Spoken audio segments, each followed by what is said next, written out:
안녕하십니까. 대전 대성고등학교 3학년 학년부장 김지만입니다. 오늘 학부모님들을 모시고 2022학년도 대전 대성고등학교 3학년 대입 및 학년 운영 설명회를 맡게 된 저는 학년부장 김지만이라고 합니다.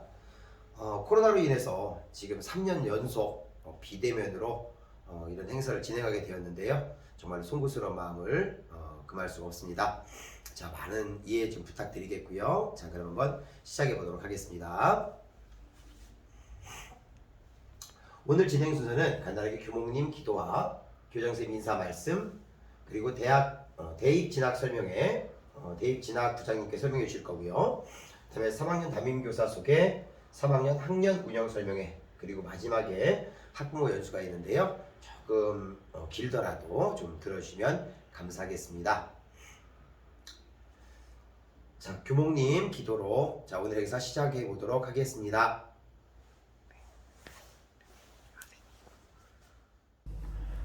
잠시 기도하겠습니다. 사랑과 은혜의 하나님 감사합니다.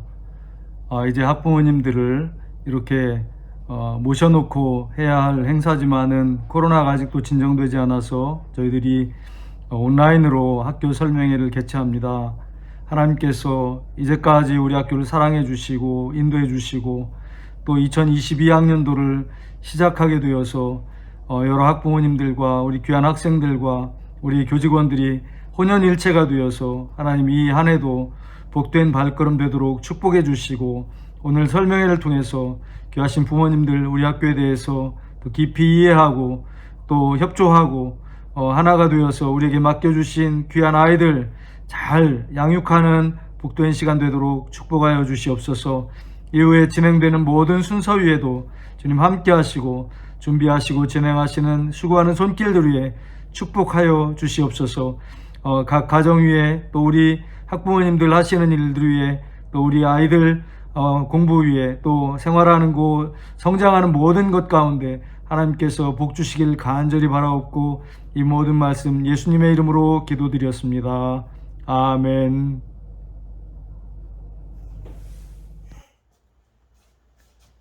다음은 교장 선생님 말씀이 계시겠습니다. 본교 교장 선생님이신 대전 대성고등학교 교장 이영래 교장 선생님이십니다. 안녕하세요. 학교장 이영래입니다. 새 학기가 시작되었습니다. 올해는 학생들이 즐겁고 신나는 교육활동을 통하여 학교에 대한 만족도를 높이기 위해 최선을 다하고자 합니다. 특히 학생들은 존중받고 선생님들은 존경받는 교육 풍토를 조성하여 모두가 행복한 학교가 되도록 노력하고자 합니다. 이에 학부모님들도 학교 교육활동에 많은 관심과 적극 참여를 부탁드리고자 합니다. 여기에 지역사회를 다양한 방법으로 참여시킴으로써 대전의 명문사학으로 나아가고자 합니다. 마지막으로 저의 소망은 학생들의 꿈을 확신에 찬 신념으로 바꾸어주는 것이 목표입니다. 학부모님 많은 격려와 협조 부탁드립니다. 감사합니다.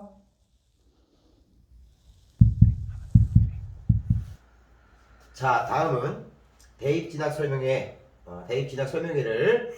시작하도록 하겠습니다. 오늘 설명회에는 본교 대입 진학 부장님이신 임종필 부장님께서 설명회를 해 주도록 하겠습니다. 안녕하세요. 대전 대성고등학교 진학부장 임종필입니다. 오늘 말씀드릴 것은 이렇게 4가지입니다. 첫 번째 먼저 2022학년도 입시 결과에 대해서 말씀드리도록 하겠습니다. 의학계열 37명, 수시 17명, 정시 20명, 파란색으로 표시한 것은 현재 집계가 진행 중이고 더 늘어날 수 있기 때문에 파란색으로 해놨습니다. 서울대학교 11명, 이 중에 가로 1은 졸업생 수입니다. 수시, 정시 인원이고요. 그 다음에 연세대학교 이와 같고 고려대학교 이렇게 합격을 했습니다. 이 학생들의 내신 분포를 좀 보도록 하겠습니다. 의학계열은 1.3부터 5.34 등급까지 분포하고 있고 서울대, 고려대, 연세대 이렇게 보실 수 있습니다. 이 내신은 정시까지 포함된 내신이기 때문에 이렇게 우리 대성고등학생들은 서울의 메이저 주요 대학을 이와 같이 다양한 내신 대학생들이 합격하고 있습니다. 특히 이제 제가 말씀드릴 것은 서울대학교의 수시로 합격한 학생과 고려대의 수시 전형으로 합격한 학생들에 대해서 좀 더 자세히 말씀드리도록 하겠습니다. 서울대학교 수시 종합전형 1단계 합격자는 총 14명이었습니다. 이 학생들은 1.3등급부터 3.05등급으로서 각 등급별 분포 인원이 이와 같이 되고, 특히 3등급 때 합격한 학생 2명은 우리 대전 대성고등학교의 서류 평가에 있어서 블라인드가 됐는데도 3점대 학생이 합격할 수 있었다라는 것은 그만큼 대성고등학교의 교육 과정이라든가 그다음에 서류 평가에 반영되는 그런 서류가 잘 갖춰져 있다라는 것을 보여주는 대표적인 사례라고 말씀드릴 수 있겠고, 고려대학교도 마찬가지로 30명이 1단계 통과하였었습니다. 내신 분포는 이와 같이 되고, 특히 3등급에 포함된 학생은 6명, 졸업생이 2명밖에 안 되고요. 작년에 합격한 학생들 보시면 아시겠지만 재학생들이 굉장히 좋은 성적을 내고 있다. 그래서 서울에 있는 주요 대학들도 우리 대성고등학교를 굉장히 높게 평가하고 있다라는 것을 보여주고 있습니다. 이외에 성균관대, 서강대, 한양대, 중앙대, 경희대는 이와 같고, 아까 말씀드린 대로 아직 집계가 다 완료되지 않은 학교도 있습니다. 이 중에 내신을 보시면 각각 이와 같이 되는데, 특히 성균관대 같은 경우는 그 내신 합격자를 보시면 종합전형이 3점대 초반까지 합격을 했고요. 논술전형이 3.6등급도 합격을 하였습니다. 또 한양대 같은 경우에는 종합전형이 3.9등급, 거의 4등급 되는 학생이 종합전형으로 합격을 했습니다. 논술전형으로 합격한 학생은 3.8등급이었고요. 중앙대 같은 경우는 종합전형으로 합격한 학생이 4.44등급까지 있었습니다. 그래서 4등급 중반까지 중앙대에 합격하는 모습을 볼 수 있습니다. 이와 같이 대전 대성고등학교가 높은 성적을 낼 수 있었던 것은 이 전형을 잘 이해하고 또 거기에 맞춰서 잘 준비했기 때문인데, 2023학년도 대입 전형을 잘 준비해서 3학년들도 좋은 결과 낼 수 있길 바랍니다. 수시 전형 일정은 3학년 부장님이신 김지만 부장님도 말씀을 좀 하실 테니까 간단하게 보겠습니다. 여기서 주의하실 사항은 뭐냐면, 정시 전형이 진행되는 이 과정에서 수능 응시 신청하는 기간이 있습니다. 그때가 이제 9월입니다. 보통 9월인데, 이때 수능 신청을 하고 나면 응시 과목을 바꿀 수 없습니다. 그래서 학생들은 9월 모의고사 보기 전에 본인들이 응시할 과목을 결정해야 된다, 이렇게 대충 이해하시면 되겠고, 9월 달까지 가면서 고민하면 안 되고요. 3월 달 최대한 빨리 본인들이 응시하는 과목을 결정하고 거기에 집중할 수 있도록 하면 좋겠습니다. 전형별 모집 인원을 좀 보겠습니다. 전국으로 보면 교과 전형이 거의 절반에 육박할 정도로 많이 선발하고 있고, 논술은 아주 적습니다. 그리고 정시 전형으로 선발하는 인원도 많지 않습니다. 하지만 우리 대성고등학교 학생들이 가고 싶어하는 상위권 대학들을 보시면 아시겠지만, 교과 전형으로 뽑는 인원이 아주 상당히 많이 줄고요.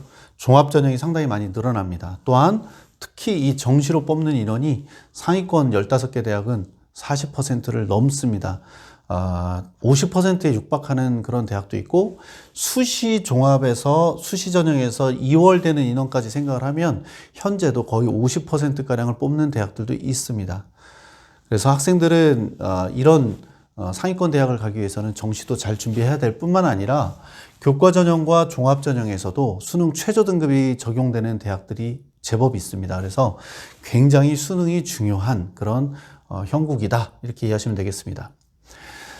대입 전형 공정성 강화 방안에 따라서 변화되고 있습니다. 하지만 지금 현재 고등학교 3학년 학생들은 이 가운데 영역에 해당되는데, 아직은 많은 변화가 있지는 않습니다. 내년부터 이제 많은 변화가 생기고요.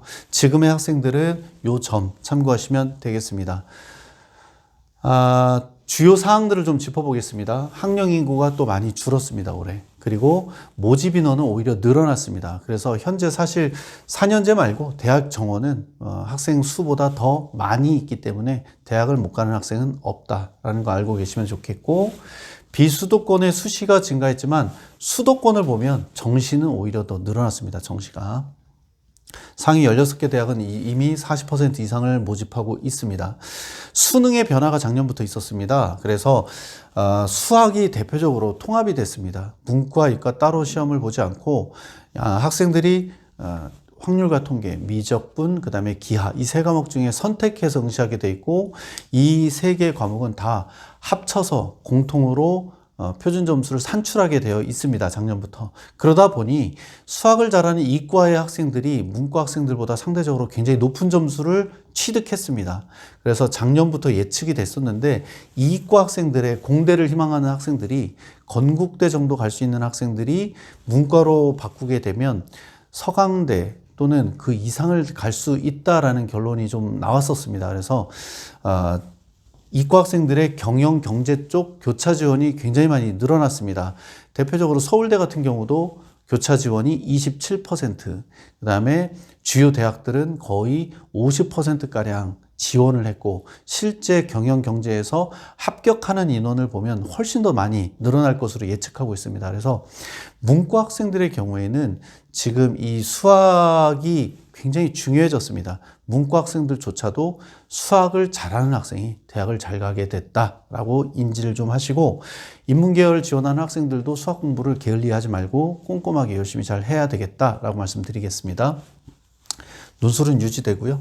약학대학이 작년부터 모집을 하고 있습니다. 그래서 약대가 최상위권에서 큰 변화를 가져왔습니다. 그래서 이것은 차후 최종적인 결과들을 대학에서 발표하고 나면 좀 더 분석해서 말씀드리도록 하겠습니다. 자, 우리 대전 대성고등학교가 앞에서 말씀드린 것처럼 좋은 입시 결과를 내고 있는데 그 비결을 말씀드리겠습니다. 수시와 정시에 대해서 말씀드릴 건데 먼저 정시에 대해서 말씀드리도록 하겠습니다. 정시에 대해서 잘 이해를 하기 위해서는 학생들이 정시에서 어느 정도 성적을 획득할 수 있는지를 먼저 예측을 해야 되는데요. 몇 개 년도의 정시의 변화에 대해서 자료를 한번 만들어 봤습니다. 대표적으로 수능에서 원점수를 가지고 어느 정도 등급을 받을 수 있는지를 볼 수 있게 색깔을 좀 칠해 봤습니다. 학령 인구가 줄면서 점차적으로 국어 성적 등급 컷도 감소하고 있다는 추세를 보여주고 특히 2019년에는 원점수가 84점이 1등급이었는데 이때 국어 시험 문제가 상당히 어려웠던 때였습니다. 근데 올해, 그러니까 작년이죠. 2022학년도에도 국어가 상당히 어렵게 나왔습니다. 마찬가지로 84에서 86 정도가 1등급 컷이었다는 것을 보실 수 있습니다. 그래서 이제 올해는 수능이 다시 예전처럼 출제가 된다면 조금 더 올라갈 수도 있다. 근데 예전 경향으로 봐서는 한 88점대가 1등급이 되지 않을까 예상할 수 있겠습니다. 화법과 작문 그리고 언어와 매체 중에서는 언어와 매체를 선택하는 학생들이 이과에서 좀 많습니다. 그러다 보니 이쪽의 학생들이 성적이 더 좋습니다. 그래서 낮은 점수이지만 같은 표점을 받는 그런 상승 효과를 봤습니다. 수학으로 넘어가겠습니다. 수학은 예전에는 가형과 나형이 이렇게 따로 응시를 했고 시험 문제도 비슷한 문제들이 같은 문제가 있었지만 달랐던 문제들이 많습니다. 그러다 보니 이과, 가형을 응시했던 학생들은 굉장히 최상위권 학생들이 많아서 92점이 1등급 컷이었습니다. 꾸준히. 그리고 문과의 경우에는 80점 중반대가 1등급 컷이었습니다. 하지만 작년부터는 통합이 되다 보니 선택 과목을 다르게 하더라도 표준 점수 산출된 것이 동일하게 그 줄 세우기를 한 거죠. 그러다 보니 문과 쪽 학생들이 좀 더 불리하게 나왔습니다. 더 높은 점수이지만 같은 등급을 받게 됐고요. 미적분이나 기하를 선택하는 이과 학생들이 좀 더 상승되는 효과를 볼 수 있었는데 여기서 우리 하나 보실 것은 예전에 수학에서 92점 컷이었던 이과의 경우 통합이 되다 보니 88점으로 컷 점수가 내려갔습니다. 그래서 오히려 이과 학생들은 상승 효과를 보게 되었고요. 문과 학생들은 보시면 84점이 1등급이었는데 90점 1등급 컷으로 올라갈 정도로 문과 학생들은 수학에서 높은 등급을 받기 어려워졌습니다. 그러다 보니 문과에서도 확통을 선택하는 학생들도 많지만 미적분이나 기하로 넘어가는 문과 학생들도 이제 나오고 있다. 이런 얘기가 나옵니다. 보시면 아시겠지만 이과 쪽에서 미적분과 기하 쪽에서 점수 산출이 조금 더 높게 되는 모습을 볼 수 있겠습니다. 아까 말씀드렸지만 그래서 이제는 문과 학생들조차도 수학에서 고득점을 받는 학생이 대학을 잘 간다. 이렇게 말씀드릴 수 있겠습니다. 우리 대전 대성고등학교는 모의고사 분석을 어떻게 하고 있냐면요. 이런 모의고사 성적표를 그동안 쭉 받아 오셨을 텐데, 학년 차원에서 이런 모의고사 성적을 계속 자료를 수집을 해 오셨습니다. 그래서, 이걸 이제 3학년 되면 좀 더 디테일하게 분석을 해 드릴 겁니다.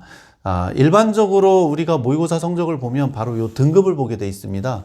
근데 이 등급은 실제 모의고사를 볼 때 응시자의 풀과 재학생들만 보겠죠. 근데 실제 수능에서 보는 응시자가 다릅니다. 실제 수능에서는 졸업한 학생들, N수생이라고 하는 학생들이 들어오기 때문에 실제 고득점자들이 많이 들어옵니다. 그러다 보면 등급은 모의고사 때 받았던 등급과 매우 다른 그런 추이를 보일 수 있게 됩니다. 그러다 보니 변하지 않는 것이 있습니다. 뭐냐면 바로 원점수입니다. 학생이 받는 이 원점수의 경우는 모의고사 때 보통 학생이 수학에서 3문제 정도를 틀린다. 이 3문제는 굉장히 어려운 문제 3문제거든요. 그럼 실제 수능장에 가더라도 이 3문제를 맞추는 건 쉽지 않습니다. 그래서 거의 수능에서도 3문제 또는 그 이상을 틀립니다. 그래서 이 학생의 원점수는 대략 예측을 할 수가 있습니다. 그래서 원점수를 기준으로 이 학생이 수능에서 몇 점 정도를 받을 것인가 라는 것을 예측할 수가 있습니다. 그래서 아까 앞에 보여드렸던 것처럼 원점수 등급 컷을 잘 보시고, 그래서 학생이 수능에서 대략 어느 정도를 받을 수 있겠구나 라는 것을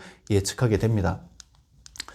자, 이 성적을 향상시키기 위해서는 모의고사 성적표에서 이 영역 점수가 제공이 됩니다. 이 영역 점수 분석을 잘 하고 나면 본인의 단점을 볼 수 있습니다. 그래서 본인의 단점이 어떤 것인지, 어디에서 많이 틀리는지, 그러면 이제 나머지 3학년 공부하면서 어느 쪽에다가 시간 투자를 더 많이 할 것인지 이런 것을 파악할 수가 있습니다. 학생들은 보통 공부할 때 수학 같은 경우 계산이나 이해 문제가 합쳐서 50점 만점인데요. 여기를 많이 공부합니다. 왜냐하면 문제가 좀 간단하고 계산 문제하고 답이 딱 떨어지는 문제들이 나오거든요. 그래서 그 부분을 시간 투자를 하는데 이미 거의 다 맞고 있는 학생이 계속 그쪽에 공부를 하는 것은 낭비죠. 그래서 오히려 본인들이 추론이나 문제 해결 쪽에서 정답률이 낮게 나온다면 그쪽에 공부 시간을 늘려야만 최종적으로 수능에서 고득점이 나올 수 있습니다. 그래서 본인이 어떤 점에 더 시간 투자를 해야 되는지를 이 영역 점수를 분석함으로써 알 수가 있다. 이렇게 말씀드리겠습니다. 이 영역에 대한 것은 모의고사 성적표 뒷면에 보시면 이와 같이 영역 문항이 나옵니다. 그래서 이걸 통해서 내가 어디가 약점이 있는지 이런 걸 보실 수 있습니다. 이런 모의고사 성적 분석을 제대로 하게 되면 수시 전략에서 아주 좋은 전략을 세울 수 있습니다.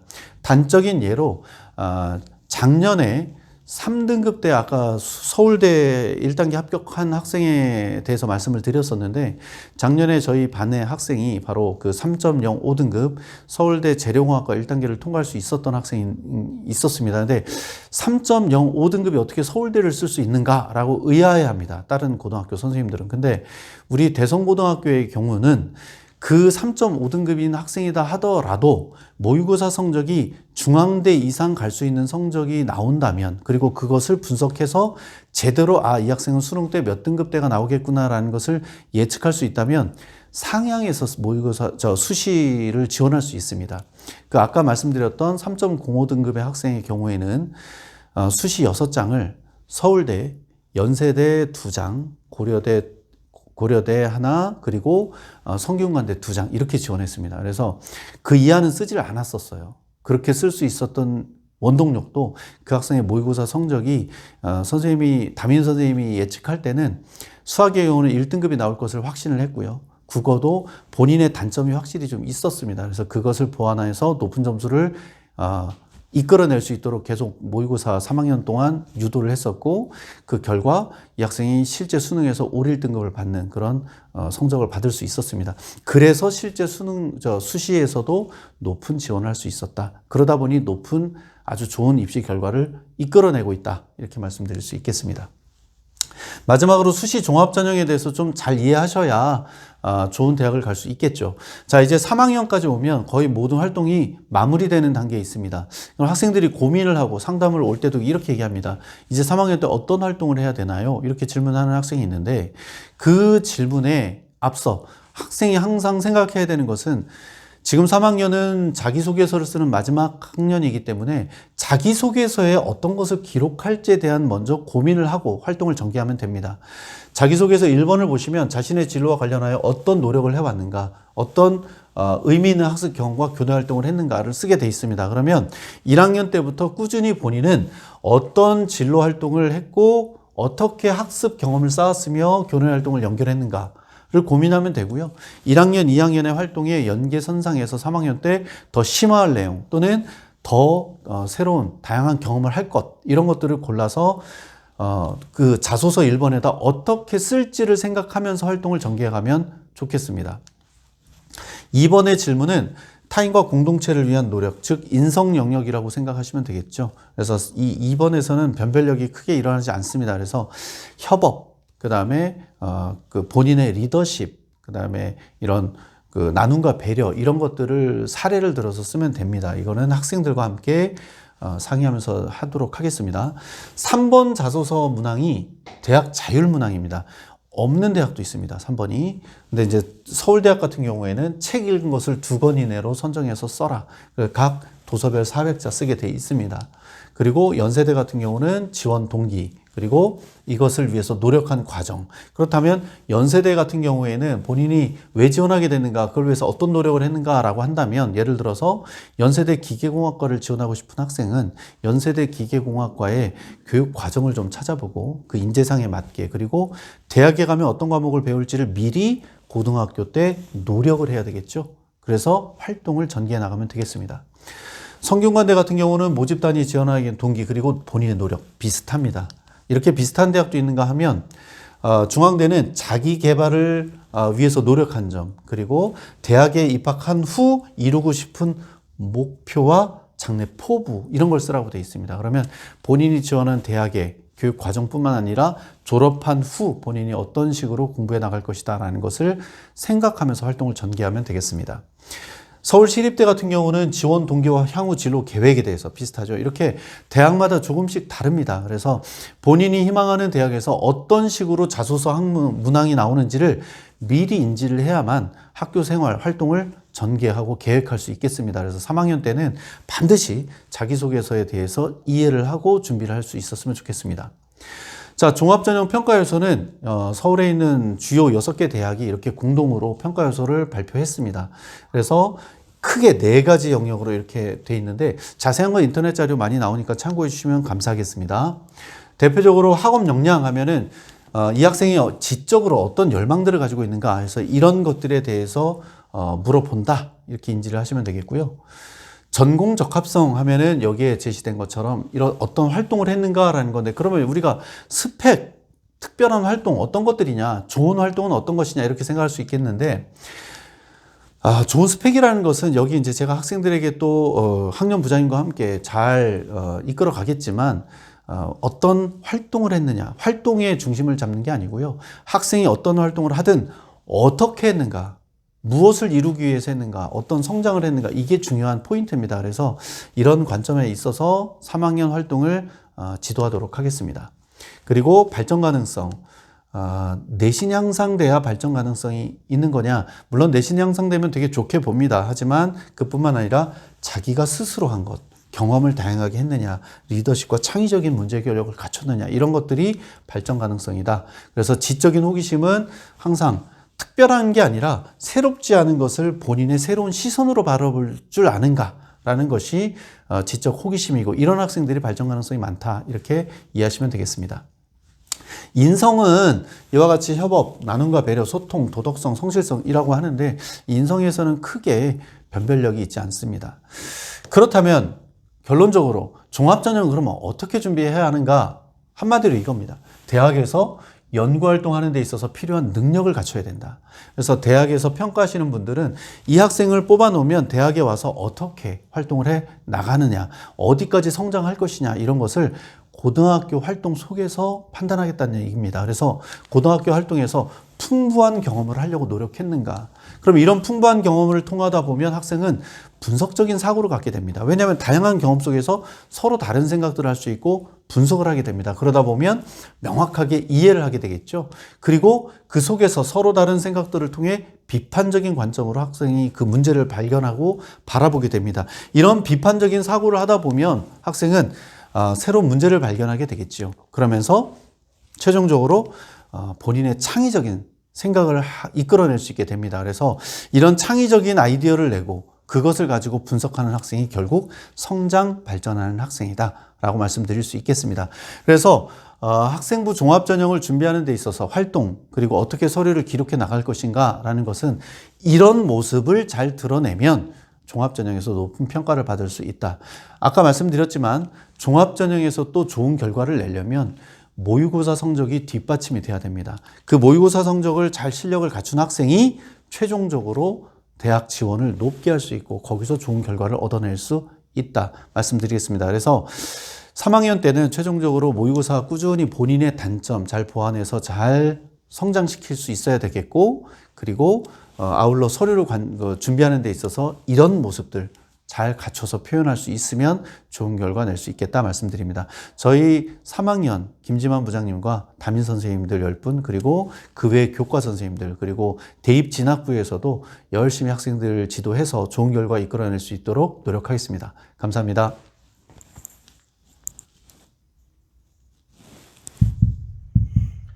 네.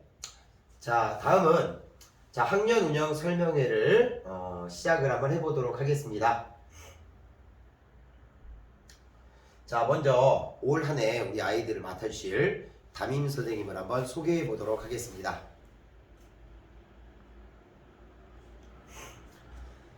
자, 3학년 1반 담임 선생님이신 주영아 선생님이십니다.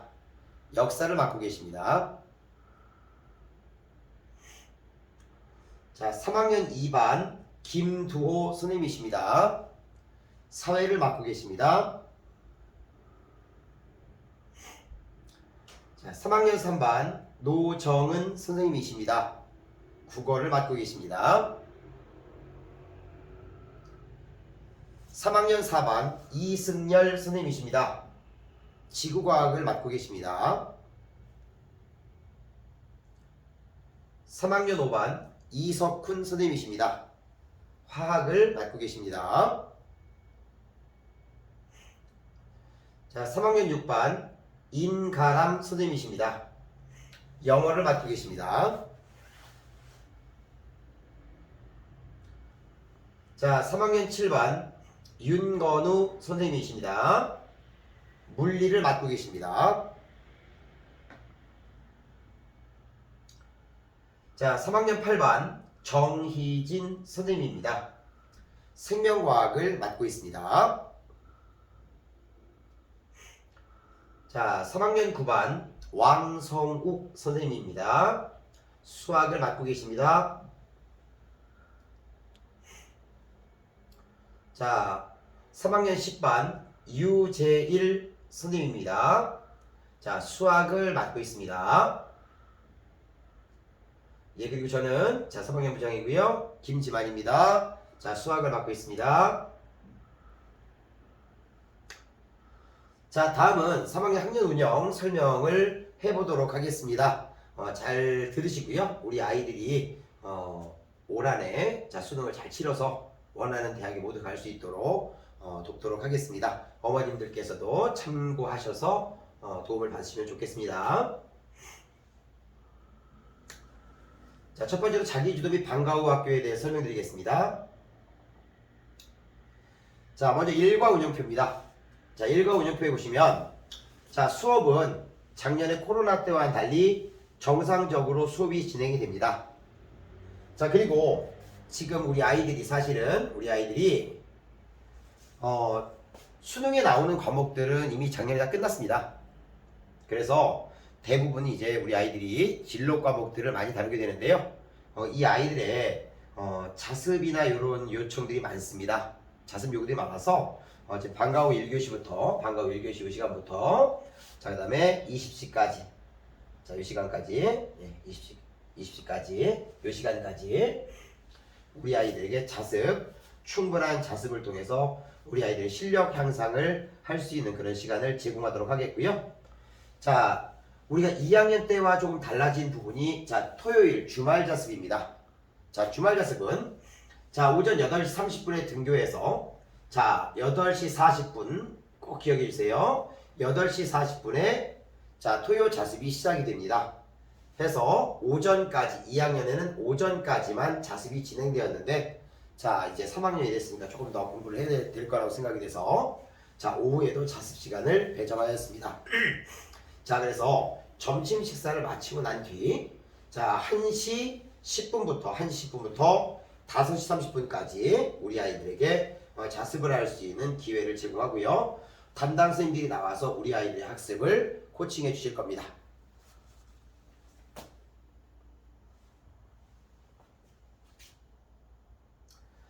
자 다음으로는 효율적인 방과 후 학교 운영인데요. 자 학생 선택권 보장, 수능형 강좌 개설, 학종 대비 강좌 개설, 소선택 강좌 개설이라고 하는데요.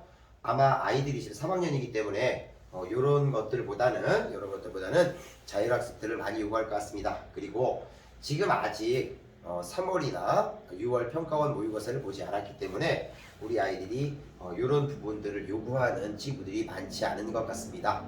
하여 일단은 모의고사들을 통해서 우리 아이들에게 필요한 강좌들이 무엇인지 한번 확인해보고 아이들의 요구를 최대한 반영하도록 하겠습니다. 자 다음은 진로지도 및 월별 계획입니다. 자 진로지도 월별 계획이라고 해서 제가 3, 4월, 5월, 6월, 7월, 8월 이렇게 일단 나눠보았습니다. 자 3, 4월 달에는 가장 중요한 것이 자 학생 특징, 자 우리 아이들이 이제 원서를 써야 되기 때문에 학생 특징에 따른 중점 전형 분석. 이 녀석들이 우리 아이들이 수시를 써야 할지 수시에 중점을 두어야 할지 정시에 중점을 두어야 할지 아니면 논술에 중점을 두어야 될지 뭐 이런 것들을 제가 분석을 해보고요. 학생들의 생활기록부와 불을 분석하고 보완해서 그 내용들 상담하고 점검하도록 하겠습니다. 그리고 사실 저희 담임선생님들이 벌써 2월 말부터 우리 아이들 개별 상담을 지금 하고 있습니다. 지금 오늘도 하고 계신 걸 제가 보고 왔는데요. 정말 내 아이, 내 동생, 뭐 이런 내 조카라는 생각을 가지고 열심히 지도하고 있으니까 어머님들께서 많이 응원해 주시면 감사하겠습니다. 자 그리고 이제 5월달과 6월달에 보시면요 마찬가지입니다. 자 우리 아이들이 5월달하고 6월달까지 이제 모의고사들을 몇 번 보고 할 건데요. 자 우리 아이들의 성적, 학업 성취도 변화에 따른 지원 전략을 다시 한번 점검하겠습니다. 자 해서 모의평가와 중간고사 성적 등 이런 변화치를 좀 보겠다 이런 말씀이고요. 자 올해 계획은 미리 말씀드리지만 자 좀 다양하게 좀 여러 번의 모의고사를 통해서 뭐 이 모의고사가 교육청이라든지 평가원 모의고사뿐만이 아니라 많은 좀 사설 모의고사들도 좀 해서 우리 아이들이 지금 성적들이 어떻게 변화하고 있는지를 점검해 볼 계획입니다. 부모님들께서 많이 좀 참석할 수 있도록 독려를 좀 부탁드리겠습니다. 자 그리고 7월달과 8월달인데요. 7월달과 8월달인데 요때는 자 이제 우리 아이들이 이제 수시를 준비해야 하는 기간입니다. 그래서 자 이때는 학생부 종합전형을 쓰는 학생들의 자소서, 면접들을 우리 아이들이 준비하도록 선생님들이 돕도록 하겠습니다. 그리고 진학상담이라고 해서 여름방학 동안에 우리 아이들의 학습지도, 수시전략, 수능원서 작성 및 학생부 최종 점검을 통해서 우리 아이들의 입시, 수시에 만전을 기하도록 하겠습니다.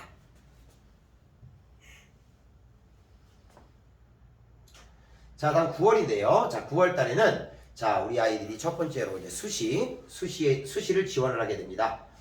수시 지원을 하기 위해서는 일단 8월 31일 날 보게 되는 마지막 8월 달에 보게 되는 평가원 모의고사 6월 달에도 보고 8월 달에도 보게 되는데요. 그 평가원 모의고사를 기준으로 하여 그 채점 결과를 가지고 우리 아이들의 성적을 그걸 바탕으로 해서 수시를 지원할 수 있도록 상담하도록 하겠습니다. 자, 그래서 수시는 총 6회를 6번을 지원하도록 할 생각이고요. 수시 원서 지원 기간은 뒤쪽에 다시 한번 설명하겠지만 추석 기간입니다. 추석 기간을 낀 주간이라서 9월 13일부터 17일 사이에 접수하도록 하겠습니다. 자, 이 부분도 많이 아이들과 대화해서 결정하도록 하겠고요. 자, 10월달과 11월달에는 자 이제 수시 접수가 끝났기 때문에 자 이제 수능 대비 준비를 좀 해줘야 할 것 같습니다. 그래서 우리 아이들의 수능 실전 연습 자 시간 맞춰서 모의고사 풀고 주력 영역에 집중하고 식사하고 기상 시간 등 이런 것들을 조절해서 최상의 컨디션으로 우리 아이들이 수능을 볼 수 있도록 돕도록 하겠습니다. 자 그리고 이제 수능 당일날인데요. 자 수능 당일날 우리 아이들이 수능을 잘 볼 수 있도록 다른 학년들과 우리 후배들과 협조해서 수능을 좀 치러보도록 하겠습니다.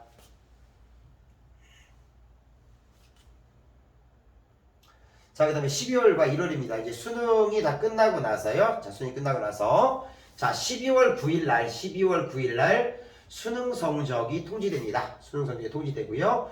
요 성적을 바탕으로 해서, 자, 이제, 수시 등록, 여기 수능 성적이고요. 수시 등록 기간, 수시가 발표가 되겠죠. 이제 수능 성적 통지를 기준으로 해서.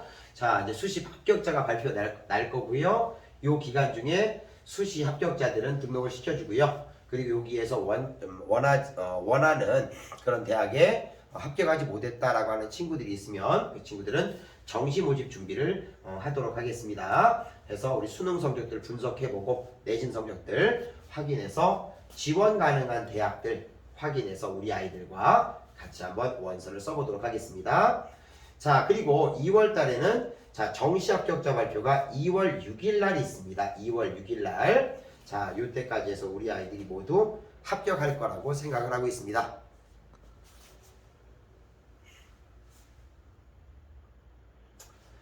자, 세 번째로 학사 일정 안내해 드리도록 하겠습니다. 학사 일정 안내해 드리도록 하겠습니다.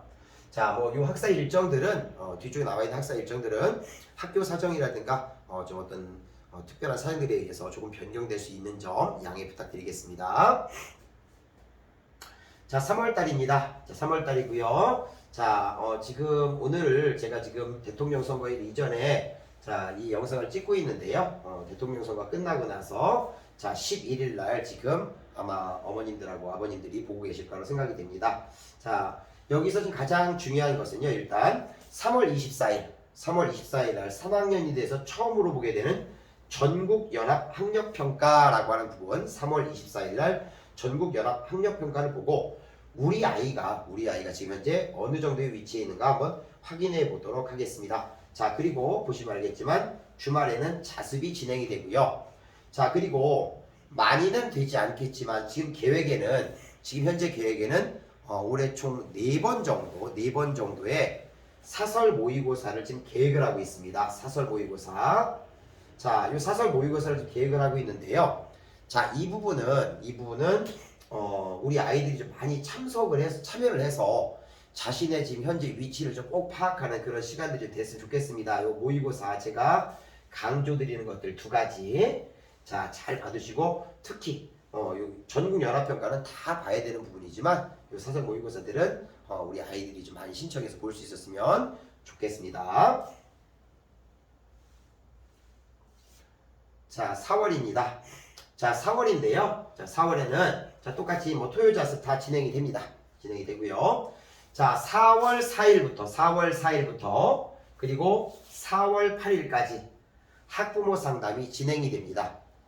자, 학부모 상담 뭐 우리 어머님들께서는 뭐 몇 번 해보신 분도 계실 테고요. 지난번에 코로나로 인해서 뭐 중단돼서 또 해보지 못하신 그런 부모님들도 계실 거라고 생각됩니다. 학부모 상담 기간 중에 해보신 분들 다 기억하실 겁니다. 한 분당 약 25분 정도씩 주어지고요. 요 25분 가지고 우리 아이들을 상담하기가 쉽지 않으셨던 걸로 기억하실 겁니다.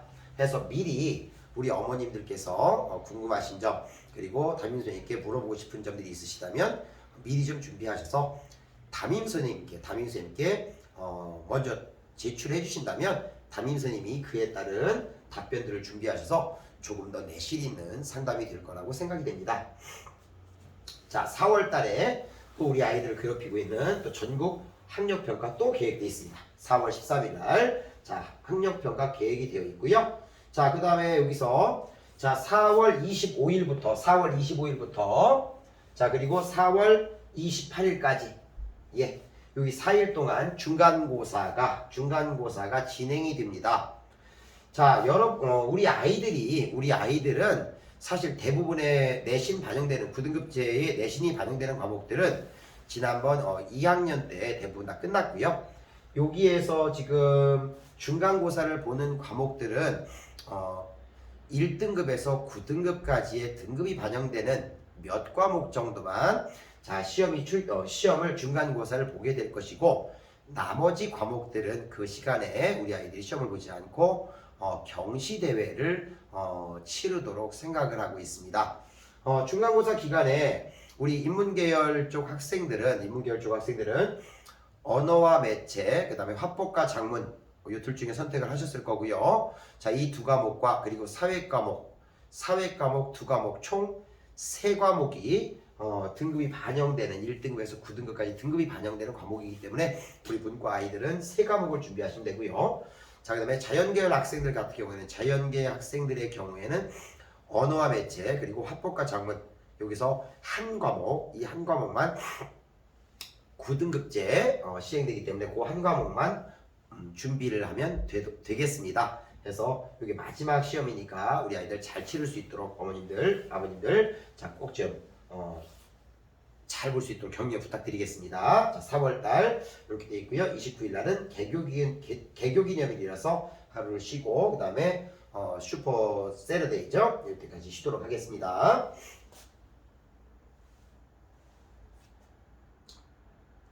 자, 5월달입니다. 5월달인데요.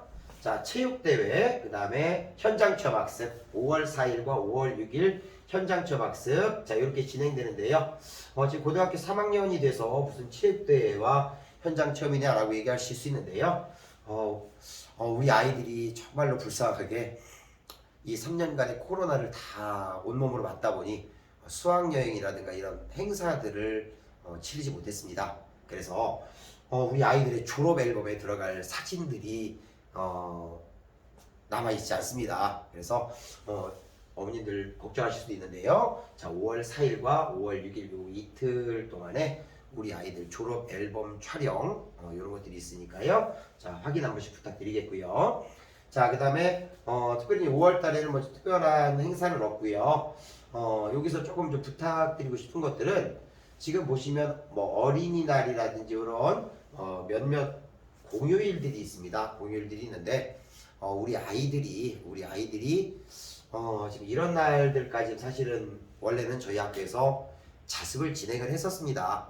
자습을 진행했었는데 요새 아이들이 요청이 좀 있어서 지금 이 공휴일이라든가 이런 때 자율학습을 실시할지는 조금 더 교장선생님이나 교감선생님과 다시 한번 상의해 본 다음에 말씀을 드려야 될 것 같습니다. 그래서 하겠다는 친구들이 많다면은 제가 나와서 감독하면서 아이들 지도하도록 하겠습니다.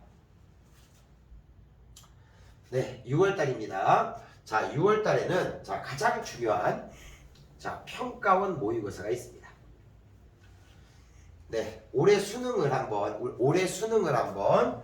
미리 볼 수 있다라고 하는 모의고사인데요. 자, 여기에서 나와 있는 이 점수를 가지고 우리 아이들의 대학교 어디 쓸 건지에 대한 상담들 다시 한번 이루어지게 될 거니까 평가원 모의고사를 좀 잘 볼 수 있도록 부탁을 드립니다. 매번 보면 이 평가원 모의고사 때 조금 점수가 좀 나오지 않아서 많이 좌절하는 친구들이 있는데요. 좀 잘 볼 수 있도록 컨디션 관리 잘 할 수 있도록 부모님이 도와주셨으면 감사하겠습니다. 자, 그리고 마지막으로 자 6월 28일부터 29 뒤쪽에 이제 30일 그리고 7월달 일부까지 자 기말고사가 진행이 됩니다. 자, 확인하셔서 이때는 기말고사 때는 전 과목 모두 시험을 보게 되니까 확인 좀 부탁을 드리겠습니다. 이때는 전부 다 진로 과목까지 시험을 보게 됩니다. 네. 자, 7월달입니다. 자, 7월달 7월 2일까지 자 기말고사가 진행이 되고요. 그 다음에 여기 7월 4일, 7월 5일 자 여기에서 이제 대성 한마당이라고 되어 있습니다. 요 기간 중에 우리가 지금 지난번에 치르지 못했던 뭐 경시대회라든가 이런 것들 확인 한번 해보도록 하겠고요. 자, 7월 달에도 똑같이 전국연합학력평가가 준비가 되어 있습니다. 전국연합학력평가 준비되어 있고요. 지금 계속해서 거의 매월 교육청에서 모의고사가 지금 실시가 됩니다. 실시가 되니까 우리 아이들의 성적들을 좀 잘 확인해 주시면 감사하겠습니다.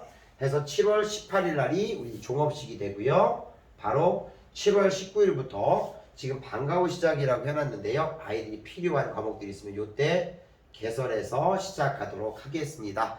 그리고 방과 후 수업이 필요 없는 학생들 같은 경우에는 지금 우리 아이들이 하고 있는 것처럼 자, 오전부터 시작해서 저녁 10시까지 자율학습으로 진행이 될 예정입니다.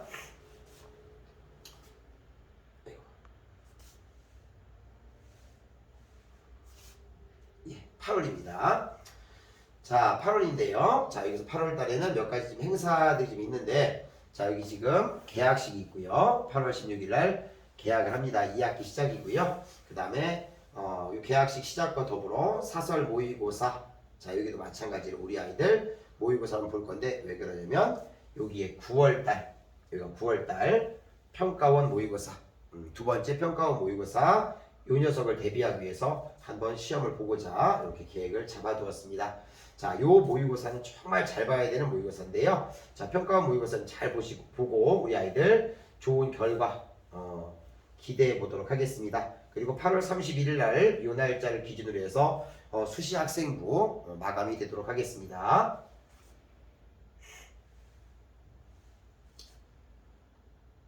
자, 9월달입니다. 자, 9월달. 자, 9월달에 가장 중요한 행사는 바로 수시 원서가 수시 원서를 접수합니다. 여기까지.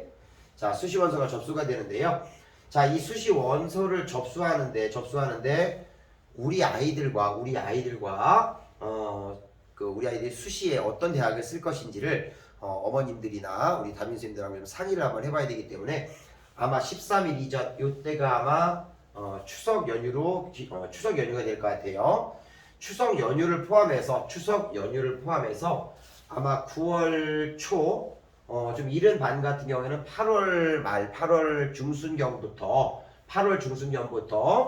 우리 학부모님들과 학생들 대상으로 해서 수시 원서 접수에 대한 상담이 우리 3학년들은 진행이 됩니다. 해서 담임 선생님들과 상담을 통해서 우리 아이들의 쓰고자 하는 대학들 확인해보고 원서 접수시키도록 하겠습니다. 자, 그 외 일정은 수시 원서만 끝나면 될 것 같습니다. 자, 다음 10월입니다. 자, 10월에서는 마찬가지로 자, 전국 연합 학력 평가 또 있습니다. 연합 학력 평가 거의 매달 한 번씩은 있습니다. 전국 연합 학력 평가가 있고요. 자, 여기 10월 달에는 중간고사, 기말고사가 아닌 2학기 고사라고 해서 13일부터 18일까지 진행이 되는데요. 자, 요 기간 중에 2학기에는 시험을 중간고사, 기말고사 나눠보지 않고 한 번만 보도록 하겠습니다. 이때는 진로 과목들도 모두 시험을 보게 되니 준비를 시켜주시면 감사하겠습니다. 자, 그리고 마지막으로 10월 달에도 역시 사설 모의고사가 예정이 되어 있습니다. 자, 좀 많은 참석 부탁드리겠습니다. 자, 드디어 이제 대망의 11월인데요. 자, 가장 중요한 것이 바로 요 날이죠. 자, 아무리 강조해도 지나치지 않는 11월 17일, 자, 대수능 날입니다. 자, 요 날 우리 아이들 그리고 어머님들 많이 기다리고 계실 텐데요. 자, 좋은 결과 나올 수 있을 거라고 생각이 됩니다. 자, 그리고 수능 시험을 보고 나서 우리 아이들이 요 수능 성적 가지고 이제 또 대학을 가야 되기 때문에 11월 30일 요 날짜를 기준으로 해서 정시 학생부 기준을 또 정시 학생부를 마감하도록 하겠습니다. 자, 12월에는요, 자, 우리 아이들 데리고 이제 졸업여행 겸 그래서 마지막으로 지금 스키 캠프 12월 7일부터 12월 9일까지 스키 캠프를 지금 계획을 하고 있습니다. 자, 그리고 여기 돌아오는 요 9일날 우리 아이들이 봤던 수학 능력 성적이 요 날 통지가 됩니다. 요때 요 수능 성적을 가지고 우리 아이들 이제 정시 준비하면 되겠고요. 자, 12월 15일 날에는 12월 15일 날 우리 9월 달에 썼던 그 수시 합격자 발표, 여기서도 좀 많이 합격자가 나와야 될 텐데요. 수시 합격자 발표가 있게 되고요.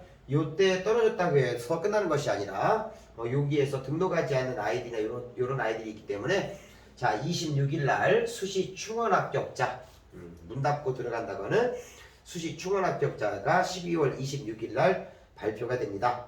자 그리고 12월 마지막 자 29일부터 자 30, 31일 자 요때부터 정시 원서가 접수되는데요. 자 1월 달로도 넘어갈 것 같습니다. 정시 원서가 접수가 되고요. 29일부터입니다. 자 그리고 자 1월 달 넘어가서 1월 1일, 1월 2일 날까지 정시 접수까지 안전하게 마감하도록 하겠습니다. 정시 원서 접수하고 나서 이제 그때부터 이제 방학이 시작될 거고요. 자, 요때 썼던 원서들을 기반으로 해서 2월 6일 날 정시 합격자가 발표가 됩니다. 자, 정시 합격자 발표는요. 자, 졸업식 이후에 진행이 되니까 좀 저희도 안타까운 마음이 있는데요. 정시 합격자 발표가 나게 되면 담임 선생님이나 저한테 꼭 연락해서 이 기쁜 소식들을 알려주셨으면 감사하겠습니다. 자, 요걸로 우리 아이들과 함께 했던 3년의 시간들을 한번 정리해봤고요. 마지막까지 우리 아이들과 웃으면서 즐거운 마음으로 정리했으면 좋겠습니다. 학부모 연수는 저희 교무부장님이신 송영숙 부장님께서 간단하게 연수를 진행해 주실 것이라고 생각됩니다. 안녕하십니까. 2022학년도 학교교육과정 설명회에서 학부모 연수를 담당하게 된 학생안전부장 김재린입니다. 연수에 참여하시기 전 홈페이지 혹은 학년 밴드에 올려져 있는 연수 자료를 참조해 주시기 바랍니다. 첫 번째 연수입니다. 공교육 정상화 촉진 및 선행교육 규제에 관한 연수입니다. 유인물 3에서 4쪽 내용입니다. 공교육 정상화법 규제에 대해서 안내해 드립니다. 공교육 정상화법 규제는 두 가지 사항을 규제하고 있습니다. 먼저 선행교육 규제입니다. 선행교육 규제는 교육과정을 편성하고 운영하는 데 있어서 앞서서 편성하는 것, 그리고 앞서서 제공하는 것, 그리고 입학 예정 학생에 대해서 사실상의 입학 이후 교육과정을 운영하는 것이 해당됩니다. 두 번째, 선행학습 유발 행위에 관한 규제입니다. 지필 수행평가, 각종 교내 대회에서 배운 범위와 수준을 벗어난 내용을 출제하여 평가하는 것이 규제 대상입니다. 또한 입학 예정 학생에 대해서도 입학 이후의 교육과정을 평가에 넣는다든지 그런 것들이 다 규제 대상이 되겠습니다. 여러분들의 유인물에 Q&A를 올려놓았는데요. 그 중에서도 가장 많이 하는 질문 하나를 꼽아봤습니다. 앞으로 배울 것을 학생 스스로 공부하는 것도 못하게 하나요? 라는 질문에 답변을 드리겠습니다. 그렇지 않습니다. 학습자가 자발성을 가지고 공부하는 선행학습까지 금지하는 것은 아닙니다. 학교에서의 선행교육과 선행학습을 유발하는 행위를 금지하는 것입니다. 두 번째 연수입니다.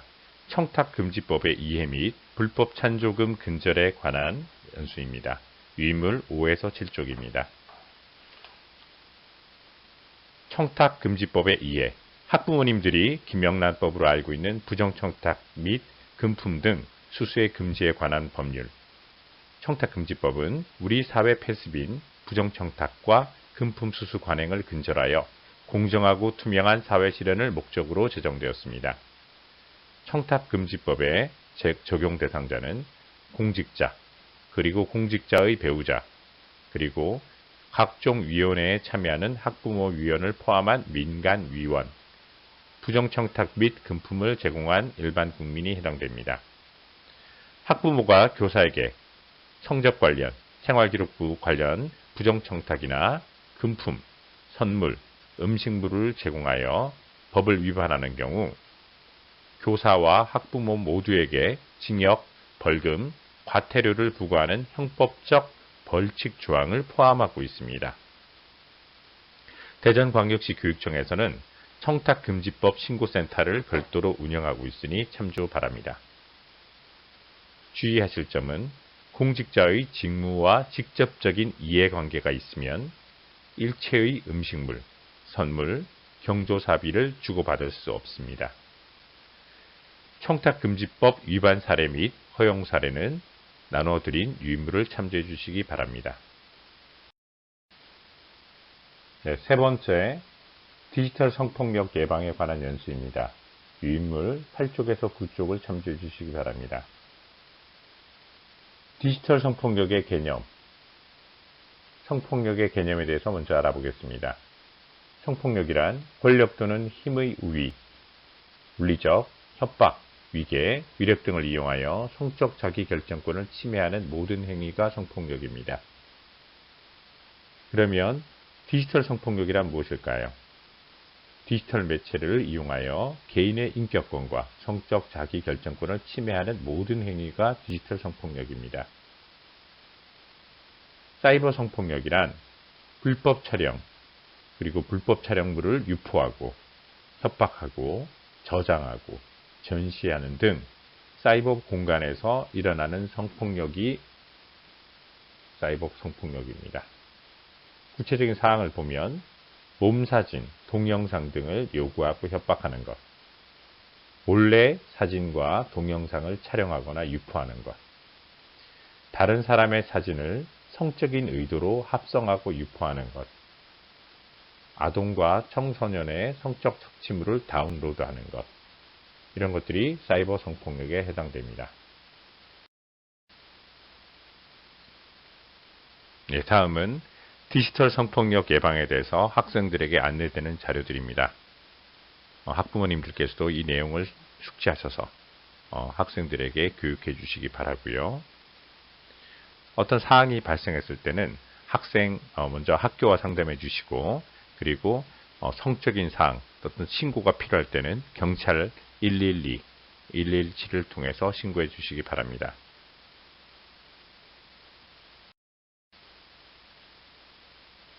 네 번째, 학생 생명 존중 및 자살 예방 교육입니다.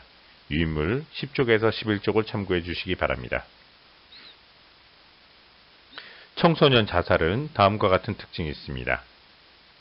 학교 및 학업 스트레스, 그리고 정체성의 혼란 등으로 인해서 자살 시도율이 많이 증가하고 있는 추세입니다.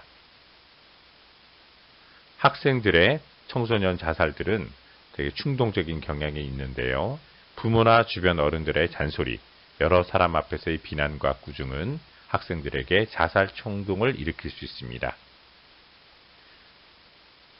또한 학생들이 어떤 고통의 끝, 그리고 그것을 합리화하기 위해서 혹은 보복하려는 동기로 분명한 자살 동기의 자살이 시도될 수 있습니다.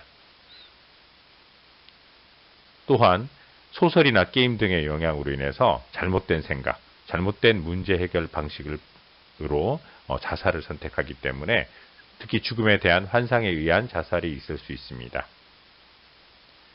또 연예인의 죽음이나 주변 사람들이 자살을 했을 경우 청소년들은 전염력을 가지고 자살의 의지를 보일 수 있습니다. 오른쪽에는 자살 징후 체크리스트를 소개합니다. 이런 사항들이 혹시 한 개라도 있을 경우 담당 교사와 상담해 주시기 바랍니다.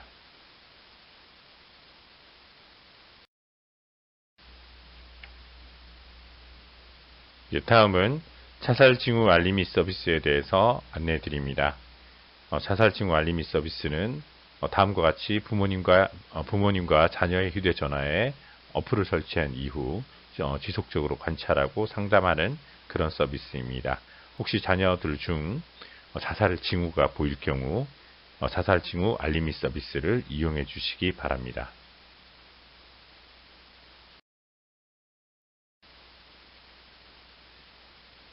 네, 다섯 번째, 학교폭력 예방 교육입니다. 유인물 12쪽에서 13쪽을 참고해 주시기 바랍니다. 학교폭력이란 학교 내외에서 학생 간에 발생하는 상해, 폭행, 감금, 협박, 약취, 유인, 명예훼손, 보욕, 공갈, 강요 및 성폭력, 따돌림, 정보통신망을 이용한 음란 행위, 폭력 정보 등에 의하여 신체, 정신 또는 재산상의 피해를 수반하는 행위를 말합니다. 학교폭력의 교내 신고 방법은 직접 신고하셔도 되고요. 신고함을 이용하셔도 됩니다. 그리고 설문조사, 이메일, 홈페이지 등을 참고해 주시기 바랍니다. 학교폭력을 예방을 위한 부모님들의 역할이 있습니다. 내 자녀도 학교폭력의 가해자나 피해자가 될 수 있음을 항상 잊지 말아야 합니다. 수시로 다양한 방법을 통해서 자녀 개인의 행동 발달 상황 및 교우 관계를 파악하시기 바랍니다. 자녀에게 생명의 존귀함, 상호 존중, 역지사지, 준법의식 등을 인식시켜 주시기 바랍니다. 자녀에게 사소한 폭력이나 장난이라도 약자에게는 심각한 폭력이 될 수 있음을 교육시켜 주시기 바랍니다. 자녀에게 모범적인 행동, 웃는 얼굴, 온정적인 말, 사랑으로 대해주시고 아이들 앞에서 부모님들이 싸우는 모습을 보이지 않도록 주의해 주시기 바랍니다. 자녀에게 친구들이 학교 폭력에 가담하고자 할 때 잘못된 일임을 친구들에게 알리도록 하고 잘못된 친구의 행동에 동참하는 것이 친구 간의 의리가 아닌 것을 알려주시기 바랍니다.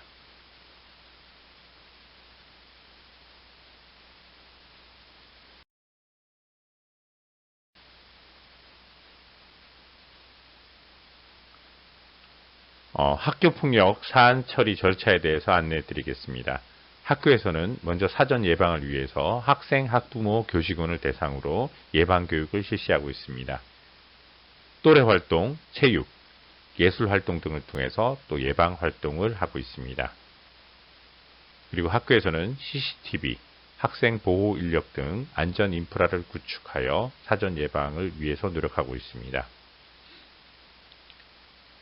관계 회복, 사안 처리 전 과정에서 상호 간의 관계 회복을 위해서 노력하고 있습니다. 사후 지도, 피해 학생의 적응을 지도하고 있습니다. 그리고 가해 학생에 대해선 선도 활동을 하고 있습니다. 주변 학생들에 대해서도 학교 폭력에 대해서 교육을 하고 있습니다. 그리고 상황이 발생했을 경우 재발 방지를 위해 노력하고 있습니다.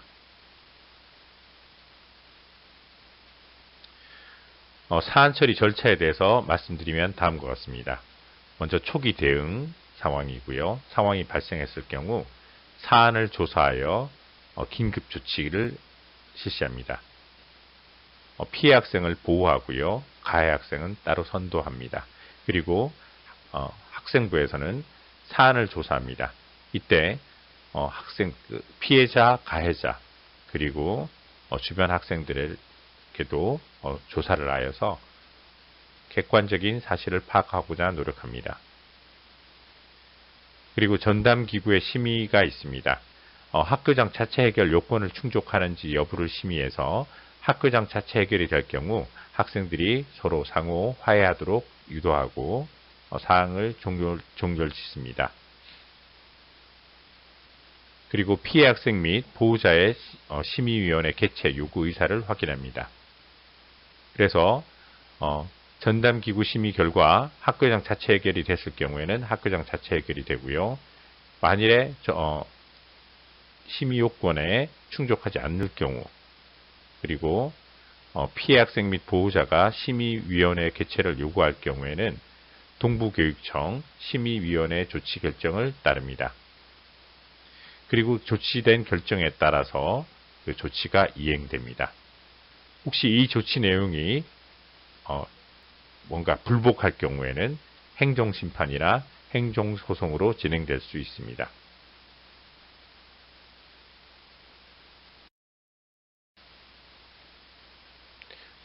네, 6번째 연수입니다. 아동학대 예방교육입니다. 아동학대의 개념에 대해서 말씀드리겠습니다. 아동학대란 보호자를 포함한 성인이 아동의 건강 또는 복지를 해치거나 정상적 발달을 저해할 수 있는 신체적, 정신적, 성적 폭력이나 가해 행위를 하는 것과 아동의 보호자가 아동을 유기 또는 방임하는 것을 말합니다. 아동학대의 유형에는 다음과 같습니다. 신체 학대, 정서 학대, 성적인 학대, 방임 및 유기 이런 것들이 모두 아동학대에 해당됩니다. 아동학대의 유형에 따른 내용은 여러분들께 나눠드린 유인물을 참고해 주시기 바랍니다. 아동학대 신고에 관해서도 국번 없이 112 그리고 보건복지 콜센터 129-6번 아동학대 상담을 이용해 주시기 바랍니다.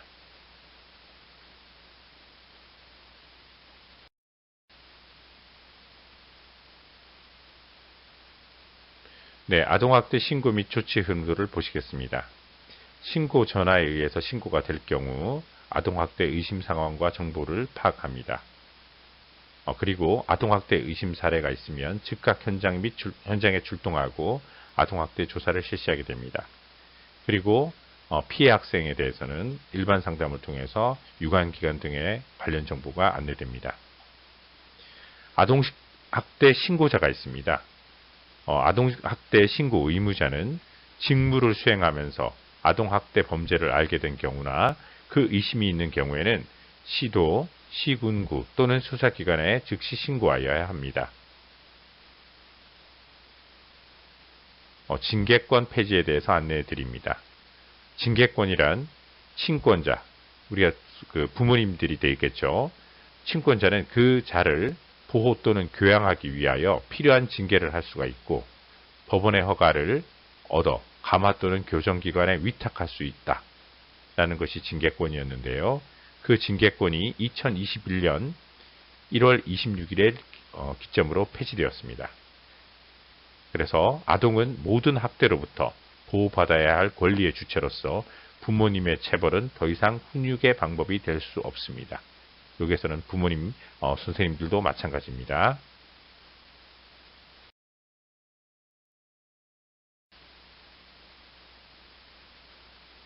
네, 7번째, 교육활동 보호에 대한 안내입니다. 유인물 16에서 17쪽입니다. 교육활동을 보호해야 하는 이유에 대해서 말씀드립니다. 교육활동 침해 행위는 교원의 교육에 대한 사기와 열의를 떨어뜨리고 학생들에게 쏟아야 할 시간과 노력을 허비하게 됩니다. 이것은 학습권을 침해하고 인성에 위협을 가하며 안전에 위험이 있습니다. 교육활동 침해 행위란 소속 학교의 학생 또는 보호자 등이 교육활동 중인 교원에 대하여 각 호의 어느 하나에 해당되는 행위입니다. 그 자세한 내용은 유인물을 참고해 주시기 바랍니다. 교육활동 침해 행위의 유형별 예를 보면 교육활동 중에 교사를 폭행하거나 상해하고 협박하고 명예훼손을 한다든지 모욕, 손괴, 성범죄, 불법 정보를 유통하는 것이 해당됩니다. 교육활동이 침해됐을 경우 그 침해 조치에 대해서 안내해 드립니다. 학교에서의 봉사, 사회봉사, 학내외 전문가에 의한 특별교육 이수 및 심리치료, 그리고 학생들의 경우 출석 정지, 학급 교체, 전학, 퇴학 처분 등이 있을 수 있습니다. 오늘 연수를 들어주신 학부모님들께 감사드립니다. 건강하고 안전한 학교가 되도록 노력하겠습니다. 감사합니다. 자, 이상으로 학부모 설명회를 모두 마치도록 하겠습니다. 자, 올 한 해 더욱 열심히 우리 아이들 지도하도록 하겠습니다. 감사합니다.